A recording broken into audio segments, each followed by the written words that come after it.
माननीय मुख्यमंत्री जी से कहना चाहेंगे कि पहले कुर्मी एसटी का सूची में आ जाए, उसके बाद ही पेशा कानून झारखंड में लगे। उससे पहले अगर राज्य सरकार कुर्मी को एसटी में शामिल करने से पहले अगर पेशा कानून लगाना चाहती है तो हम लोग उसका विरोध करेंगे। राज्य सरकार से अपील करेंगे कि पहले कुर्मी एसटी में आ जाए, उसके बाद पेशा कानून को सख्ती से लागू किया जाए।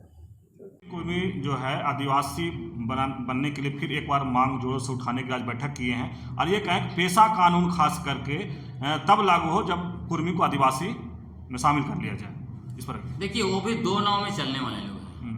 एक तरफ बोलते हैं कि 5वीं अनुसूची जो है वो खत्म होना चाहिए। इनके नेता शैलेंद्र महतो जी कितने बार बोल चुके हैं कि उसका पुनः जो है कि परिभाषित किया जाना चाहिए, जहाँ जनसंख्या कम है वहाँ हटा देना चाहिए। तो एक तरफ वो आदिवासी भी बनना चाहते हैं, उधर अनुसूचित क्षेत्र को भी खत्म करना चाहते हैं, पेशा कानून को भी खत्म करना चाहते हैं। मतलब कि सब कुछ इनके शर्त पर होना चाहिए। और ये जो है कि आदिवासी बनने का शर्त पूरा नहीं करते हैं, उसके बारे में कौन क्या बोलेगा। देखिए, जो लुकुर कमेटी है उसमें आप देख लीजिए, एक जो है पहला मतलब कौन जो है कि शेड्यूल ट्राइब होगा, उसमें पहला ही है वो है प्रिमिटिव ट्रेड। प्रिमिटिव ट्रेड क्या है?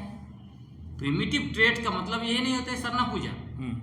अगर सरना पूजा प्रिमिटिव ट्रेड होता तब तो बहुत सारे महत्व लोग एसटी बन जाते, क्योंकि वो भी कई इलाका में सरना पूजा करते हैं। लेकिन प्रिमिटिव ट्रेड का मतलब ये होता है, जो अभी देखिए कैलिफोर्निया यूनिवर्सिटी का एक डीएनए रिसर्च आया है 20 फरवरी 2024 को, उसमें उसने स्पष्ट कर दिया है कि भारत में सबसे पहले जो रह रहे थे वो हंटर और गैदरर थे। मतलब जो शिकार करने वाले और जंगल से कांद मूल फल फूल इकट्ठा करके खाने वाले, तो यही है प्रिमिटिव ट्रेड।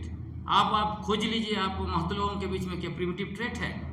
आज गांव में चले जाइए, अगर आपको जाना है तो सिमडेगा चले जाइए, सिमडेगा के सुदूर इलाके में चले जाइए, जंगल आप जाएंगे तो आदिवासी चाहे वो सर्रा धर्म को मानता है, चाहे हिंदू धर्म को मानता है, ईसाई धर्म को मानता है या कोई धर्म को मानता है, वो भी जंगल जाता है, वहाँ शिकार भी करता है, वहाँ पे महुआ चुनता है, कारेल पुट्टू सब कुछ चुन के खाता है, जंगल से जाके साग भी चुन के लेके आता है। वो है प्रिमिटिव ट्रेड। अब महतो लोग को बता दीजिए कौन सा महतो है कि शिकार करते हैं और कहाँ वो महुआ चुनते हैं, कारेल और कांदमूल चुन के आते हैं। वो खेतीहर है, तो खेतीहर तो प्रिमिटिव ट्रेड तो है ही नहीं है। खेती बाती तो जो है कि जो आगे बढ़े हुए समुदाय हैं उनका वो ट्रेड है, वो आदिवासियों का ट्रेड नहीं, प्रिमिटिव ट्रेड तो है नहीं। लेकिन दादा, जिस तरह से कुर्मी लोग आदिवासी बनने के लिए फिर से जोरों शोरों से उठा रहे, तो आप लोग क्या कोई राजनीति होगा उस पर या कुछ?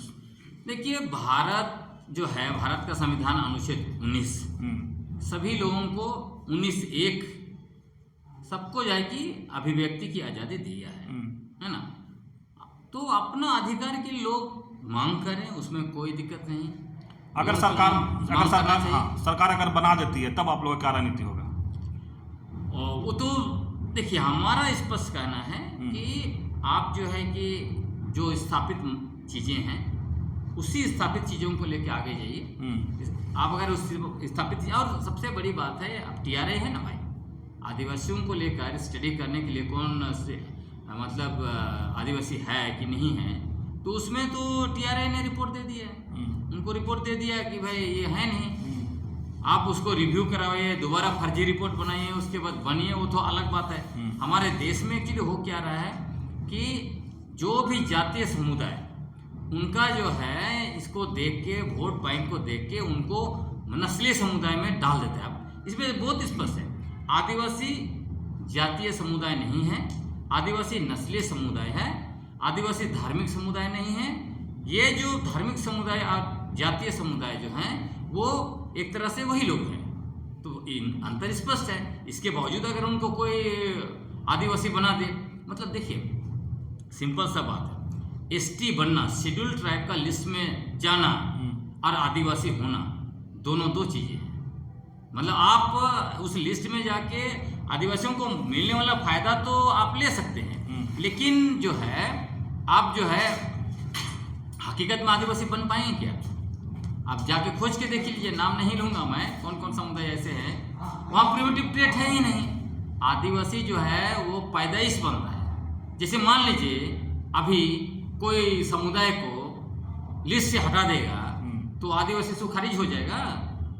मान लीजिए उदाहरण के लिए असम चले जाइए, असम में 1-2 नहीं लाखों की संख्या में वहाँ संताल, मुंडा, हो, खड़िया ट्राइब का सूची में नहीं है, तो क्या वो आदिवासी नहीं है?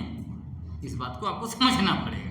आदिवासी आदिवासी है, वो चाहे वो सूची में रहेगा नहीं रहेगा, अभी है चाहे नहीं। अंडमान में चले जाइए, बहुत सारे आदिवासी हैं जो सूची में नहीं इधर से गए हैं। दिल्ली में चले जाइए, जो यहाँ के उरा मुंडा खड़िया दिल्ली में रहते हैं, वो सूची में नहीं है, तो वो आदिवासी नहीं है।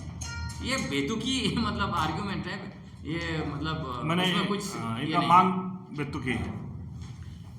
देखिए, मैंने कहा लोकतांत्रिक देश में मांग करना कोई मतलब गलत बात नहीं है, लेकिन मांगे जायज़ होनी चाहिए। आप अगर नाजायज मांग करेंगे, अगर आप सिंपल से देखिए ना, जैसे वो कह रहे हैं हमको आदिवासी बनाओ तब पेशा कानून लागू हो। ये क्या मतलब है? इसका मतलब है कि आप आदिवासी नहीं है तभी हम बोल रहे हैं ना, पहले हमको आदिवासी बनाओ। तो सरकार किसी को आदिवासी बना सकती है क्या? सरकार किसी को आदिवासी नहीं बना सकती। सरकार आपको भले कोई एसटी की सूची में या कहीं डाल के आपको उसका लाभ दे सकती है, लेकिन सरकार कभी भी किसी को आदिवासी ना बना सकती है, ना आदिवासी से हटा सकती है। हाँ, ये हमारे पूर्वज जो है वही बना के चले गए हैं। देश में नया से किसी को आदिवासी नहीं बनाया जा सकता। नहीं, जिस तरह से पिछले बार देखा करता था कि रेल रोको, चक्का जाम, बड़ा आंदोलन कुर्मी लोग किए थे, तो शायद इस बार भी उन लोग वो सब चलते रहता है। राजस्थान में गुर्जर लोग कर रहे हैं, और दूसरी जगह को मतलब एसटी सूची में घुसने के लिए बहुत सारे, एक दो नहीं सैकड़ों जातीय समुदाय मतलब सरकार को भेज चुके हैं अपना मांग। उसके साथ साथ अलग टाइम आंदोलन करते रहते हैं, करने दीजिए। उससे क्या होता है, सभी की अभिव्यक्ति की आज़ादी, जिनको जो करना है करने दीजिए। लेकिन मेरा कहने का मतलब है कि हर कोई को जायज मांग करना चाहिए। हम तो कहते हैं भाई सारे आदिवासियों को आप ब्राह्मण बना दो ना, और हमारा एसटी स्टेटस ले लो। सारे ब्राह्मण और सारे कुर्मी और सब लोग जो है कि आप आदिवासी बन जाओ और हम लोग को बैठा दो ऊपर में, बस मजा आ जाएगा। चलिए एक बार परिचय कर लेते हैं। Millets and Dungdung.